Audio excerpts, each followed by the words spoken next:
My name is Pastor Hal York, and welcome to Truth in the Trenches. Today we're going to be in Proverbs chapter 20, verse 20.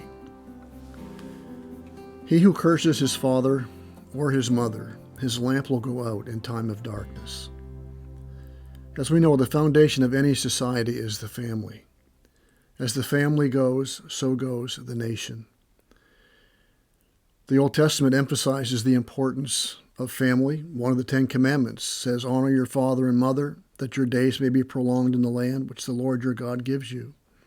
Exodus 20, verse 12. And if you wonder how serious God was about this particular commandment that guards the integrity of the family, Exodus 21:17 says, "Whoever curses his father or his mother shall be put to death." We see it again in Paul's writing in the New Testament in Ephesians 6, 1-3. "Children, obey your parents in the Lord, for this is right. Honor your father and mother, which is the first commandment with promise, so that it may be well with you, and that you may live long on the earth." Colossians 3:20-21. "Children, be obedient to your parents in all things, for this is well-pleasing to the Lord." Towards the end of Proverbs, we see this emphasis again. Proverbs 30, verse 11. "There are those who curse their fathers and do not bless their mothers."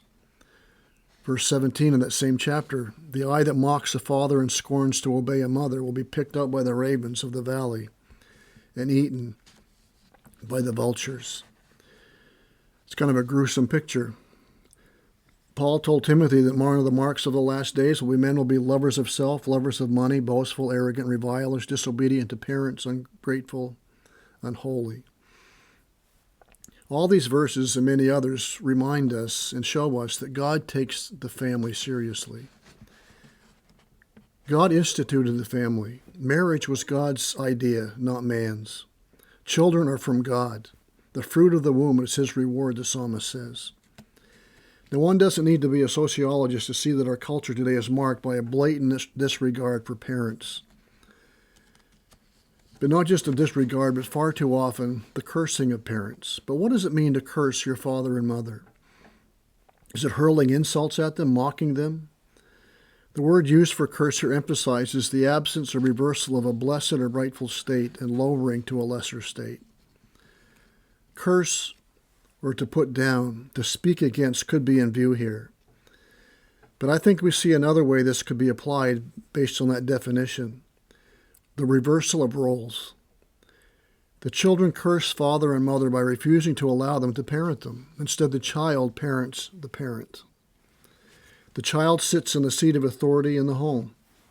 And this is not what we see all around us. Portrayed on sitcoms and TV shows, parents are seen as clueless. They're bumbling, out-of-touch creatures from the past. Kids have the knowledge. Kids are the ones who really understand what's going on in the world. Kids set the priority. Kids decide the major issues of the home and how the home will function. Kids decide what they will do and what they won't do, and on and on. This goes to the very heart of the family.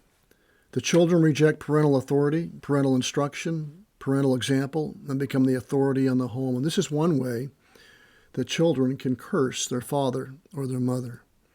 The parents must fit into their world, the world of the child. The parents must bow down to their desires. The goal of the child is not learning to obey mom and dad, but getting mom and dad to obey them. And this is a form of cursing father and mother. It's much more subtle than just yelling at your mother in the mall. It's not just an outburst. It's the outworking of a rebellious heart. It becomes a lifestyle.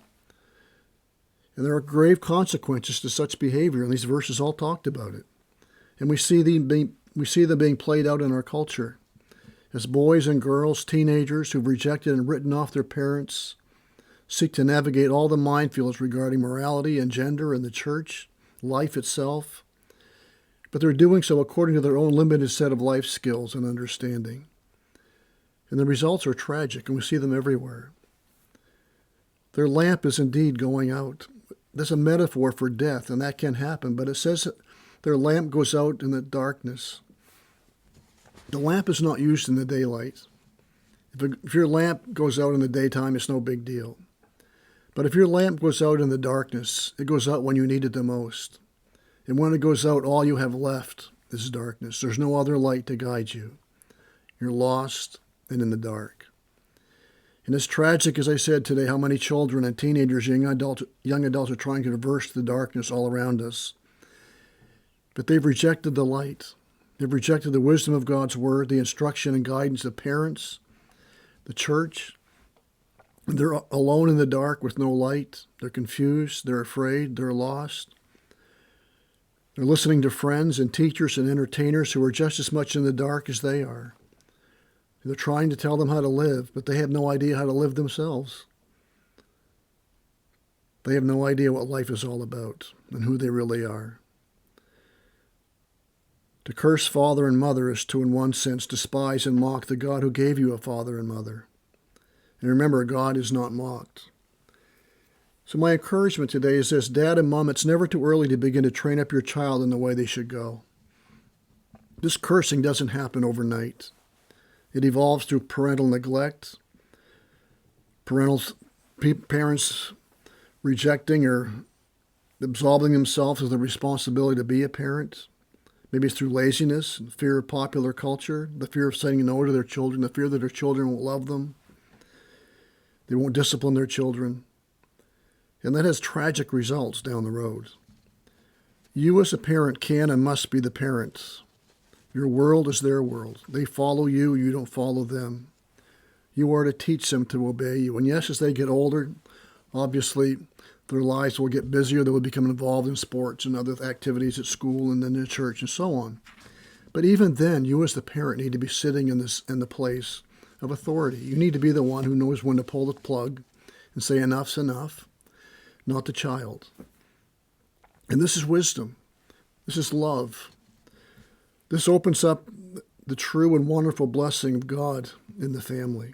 Children thrive in such a home home of love and compassion and caring and respect, of fun, where mom and dad love one another, love the children, love God, have a Christ-centered home, a Christ-centered outlook on life. And above all else, they seek to teach and model a life of integrity before their children. It will go well with those who have learned these important lessons early in life. So mom and dads, be the parent. Be the parent to your children.